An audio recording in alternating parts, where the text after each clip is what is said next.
Le queremos preguntar al doctor Alejandro Macías, médico internista, infectólogo y quien fue comisionado nacional para la prevención y control de la influenza y que forma parte del Sistema Nacional de Investigadores. ¿Qué tiene que hacer México frente a estas variantes? ¿Cómo nos debemos de preparar? Bienvenido, buenas noches. Hola, Yoli, gusto de estar con tu auditorio. Mira, lo primero es avanzar en la vacunación lo más rápido que se pueda. Lo que publica Lancet de 2 vacunas, Pfizer y AstraZeneca, es porque las 2 que se estudiaron, pero prácticamente cualquier vacuna que conozcamos hasta ahorita nos protege de todas esas variantes. Entonces, lo primero es vacunar lo más rápido que podamos. Y luego evitar los tumultos, ventilar los espacios cerrados, usar cubrebocas. Y aquí el cuestionamiento es ¿qué tanto tiene que hacer México, por ejemplo, en el cierre de fronteras?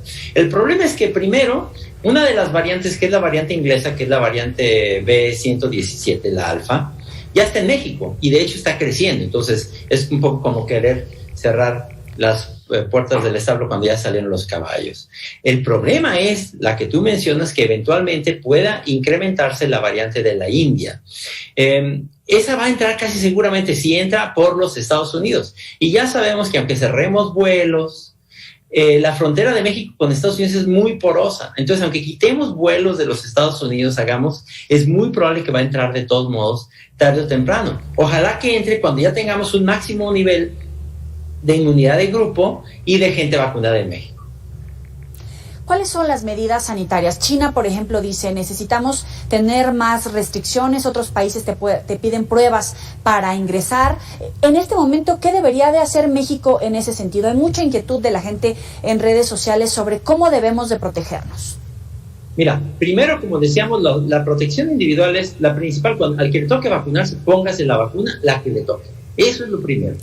Uso de cubrebocas en todo el lugar público, ventilar espacios cerrados, evitar tumultos de personas, evitar salir innecesariamente para cosas que no sean indispensables, sobre todo la gente que no tenga todavía la vacunación. Ahora, como país, si vamos a cerrar, por ejemplo, aeropuertos, vamos a cerrar puertas de entrada, vamos a cerrar fronteras, es algo que se tiene que valorar con mucho cuidado porque tiene que verse con la viabilidad de hacerlo. Como te decía, a lo mejor cerramos el aeropuerto, pero la frontera con los Estados Unidos es bastante porosa y esa va a ser mucho más difícil de cerrar. Ahora hablamos de estudiantes regresando al aula o de eventos multitudinarios en campañas, como lo hablamos en su momento, o ahora de fiestas de candidatos ganadores. ¿Somos incongruentes? Porque al mismo tiempo todos decimos no hay que bajar la guardia, pero acudimos a este tipo de eventos. Mira, lo que sea en exteriores es de un riesgo relativamente bajo. Por ejemplo, las elecciones que se dieron básicamente en exteriores, las filas y un poco tiempo dentro de las casillas era de un riesgo bajo.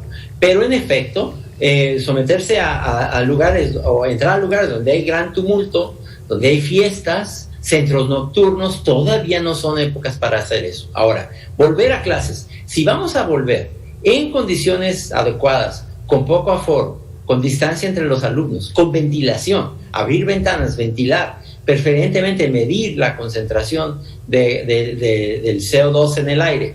Y también algo que es muy importante, que estemos entendiendo, por ejemplo, las instituciones que se han decidido abrir a las clases, que no tengan una actividad. ¿Y eso cómo se puede saber? La única manera de saberlo es que la gente que se sienta enferma tenga acceso a una prueba de laboratorio.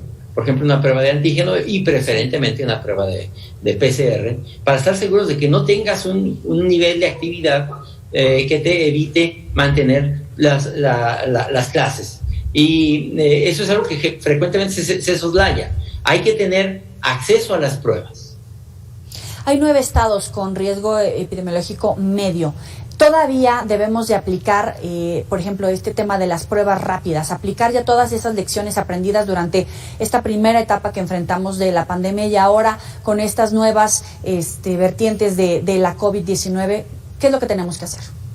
Sí, bien lo dices, es que hay que hacer lo mismo. Un cubrebocas, quédate en casa si te es posible, evita los tumultos, ventila los espacios cerrados, vacúnate en cuanto te sea posible. Es todavía lo mismo. O sea, la conciencia que tenemos que tener es que, es verdad, en México ha bajado el problema, ya no estamos como estamos en febrero, pero esto todavía no se termina. Y ahora hay que entender también que hay gente que ha tenido ya oportunidad de vacunarse y no se ha vacunado por que no ha querido, y eso hay que decir que les va a costar tarde o temprano. Antiguamente, la gente que no se quiere vacunar, pues solamente afecta la inmunidad de grupo, pero ellos salen indemnes. Aquí no, este virus no se va a ir. El que no se vacune, tarde o temprano se va a enfermar, así le tome 10 o 20 años, pero se va a enfermar, Yoli, eso no tengan ninguna duda, así que no dejen de vacunarse.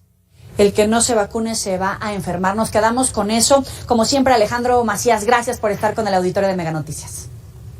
Gracias, Yoli. Gusto de estar con tu auditorio. Cuídense, por favor. Hasta luego. Abel Martínez, tienes el Megadato.